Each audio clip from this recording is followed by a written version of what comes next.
Assalamualaikum warahmatullahi wabarakatuh. Perkenalkan, nama saya Siti Asnal Ampusiah dari Prodi D3 Kebidanan. Perkenalkan, nama saya Zahrani dari Prodi D3 Kebidanan. Kami akan membahas tentang istilah anatomi dan fisiologi, pengertian sikap anatomi, sikap-sikap anatomi, dan arah-arah gerakan. Yang pertama adalah istilah anatomi dan fisiologi. Istilah anatomi berdasarkan posisi anatomi serta memperhatikan garis arah maupun bidang-bidang imajiner, antara lain sebagai berikut. 1. Anterior, lebih dekat ke depan, contoh lambung terletak anterior terhadap limpa. 2. Medial, bagian tengah atau lebih dekat dengan bidang median, contoh jari. 3. Superior, atas, contoh mulut terletak superior terhadap dagu. Dan keempat, dektra, bagian kanan. Kelima, ventral, bagian depan ruas tulang belakang. 6. Internal, bagian dalam. 7. Proksimal, lebih dekat dengan pangkal tubuh atau pangkal atau mendekati batang tubuh. Contoh siku terletak proksimal terhadap telapak tangan. 8. Parietal, bagian luar. 9. Superficial, dangkal atau dekat ke depan di permukaan, contoh otot kaki terletak superficial dan tulangnya. 10. Horizontal, bidang datar. 11. Transversal, potongan melintang. 12. Posterior, lebih dekat ke belakang, contoh jantung terletak posterior terhadap tulang rusuk. Kemudian 13. Lateral, bagian samoing, menjauh bidang median, contoh telinga terletak lateral terhadap mata. 14. Inferior, bawah, contoh pusat terletak inferior terhadap payudara. 15. Sinistra, bagian kiri. 16. Dorsal, bagian belakang ruas tulang belakang. 17.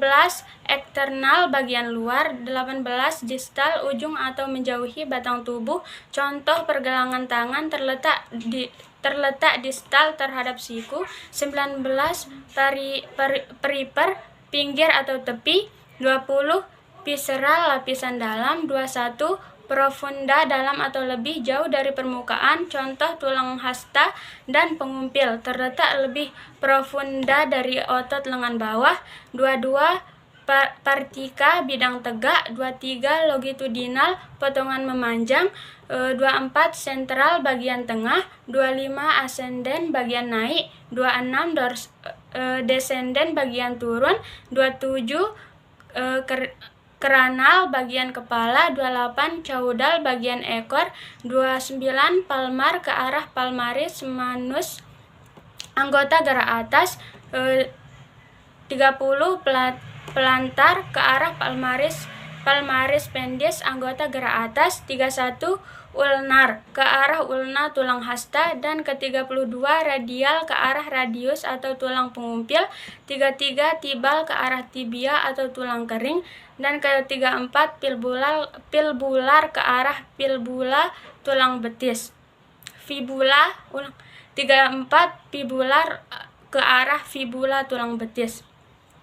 Kemudian B. Pengertian sikap anatomi. Posisi anatomi adalah ketika seorang menghadap ke depan dengan kepala tegak lurus, kedua tangan berada di samping dengan ibu jari berada di samping atau luar.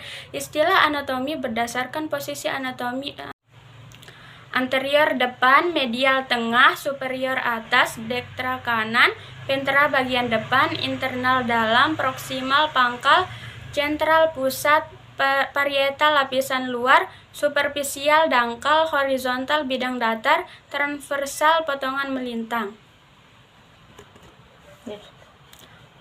Posterior belakang, inferior bawah, sinistra kiri, dorsal bagian belakang, eksternal luar, distal ujung, periper pinggir atau tepi, visceral lapisan dalam, profund dalam, vertikal bidang tegak, longitudinal potongan memanjang. Baik, akan dilanjutkan oleh rekan saya Zahrani. Selanjutnya C. Sikap-sikap anatomi. Sikap anatomi, semua deskripsi anatomi disesuaikan dengan standar posisi anatomi. Hal ini dibuat agar tidak terjadi kesalahpahaman arti dari masing-masing pendapat. Syarat posisi anatomi yang pertama, berdiri dengan tegak dengan kepala, kedua mata dan jari kaki menghadap ke depan. Yang kedua, kedua tangan di sisi tubuh dengan telapak tangan terbuka. Ketiga, kedua kaki merapat dan mengarah ke depan. 1. Bidang anatomi adalah bidang yang melalui tubuh dalam posisi anatomi. 2. Bidang median, bidang yang membagi tempat tubuh menjadi bagian kanan dan kiri. 3.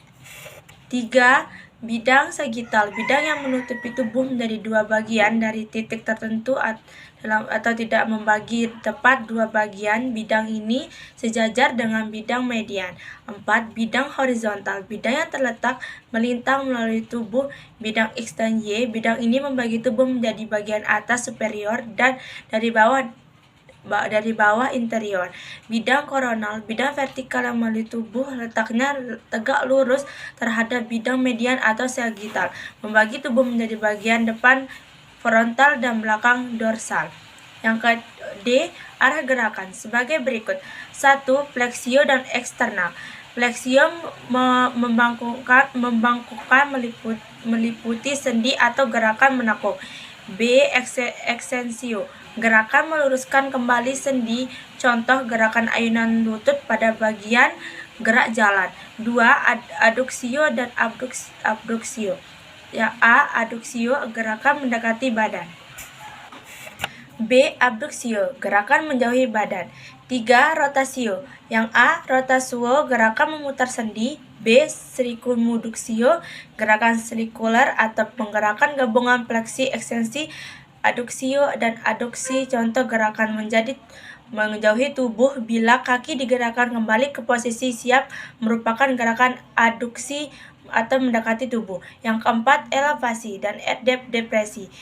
Yang A. Elevasi merupakan gerakan mengangkat. B. Depresi adalah gerakan menurun, contoh gerakan membuka mulut, elevasi dan menutupnya depresi. Juga gerakan punduk ke atas elevasi dan ke bawah elevasi. Yang kelima, inversi dan eversi. A. Inversi adalah gerakan memiringkan telapak kaki ke dalam tubuh. B. Eversi adalah gerakan memiringkan telapak kaki keluar. Perlu Anda ketahui bahwa istilah inversi dan eversi hanya untuk wilayah dan pergelangan kaki. 6. Supinasi dan pronasi. A. Supinasi adalah gerakan menghadapkan tangan. B. Pronasi adalah gerakan menelungkupkan. Perlu Anda ketahui bahwa istilah supinasi dan pronasi hanya digunakan untuk wilayah pergelangan tangan. 7. Endoratis dan eksoratis. A. Endoratis adalah gerakan ke dalam pada sekeliling sumbu panjang tulang yang bersendi atau rotasi. B. Eksorotasi adalah gerakan rotasi keluar. 8. Sumbu atau aksi gerakan. A. Aksis sagittal adalah garis yang memotong bidang gerak sagittal dengan bidang gerak transversal. Yang B. Aksis transversal adalah garis yang memotong bidang gerak frontal dengan bidang gerak transversal. Aksi longitudinal itu garis yang memotong bidang gerak median dan frontal dan berjalan dari atas ke bawah. 9. Bidang anatomi. Yang A. Bidang median yaitu bidang yang melalui aksis longitudinal dan aksis sagittal, dengan demikian mediosagittal. B. Bidang sagittal atau bidang paramediana yaitu setiap bidang yang sejajar dengan bidang mediosagittal. C. Bidang koronal atau frontal yaitu setiap bidang yang mengandung aksis transversal dan sejajar dengan C. Bidang koronal atau frontal yaitu setiap bidang yang mengandung aksis transversal dan sejajar dengan dahi dan tegak lurus dengan bidang sagittal. Sekian video dari kami, kurang lebihnya mohon dimaafkan. Wabillahi taufiq wal hidayah. Wassalamualaikum warahmatullahi wabarakatuh.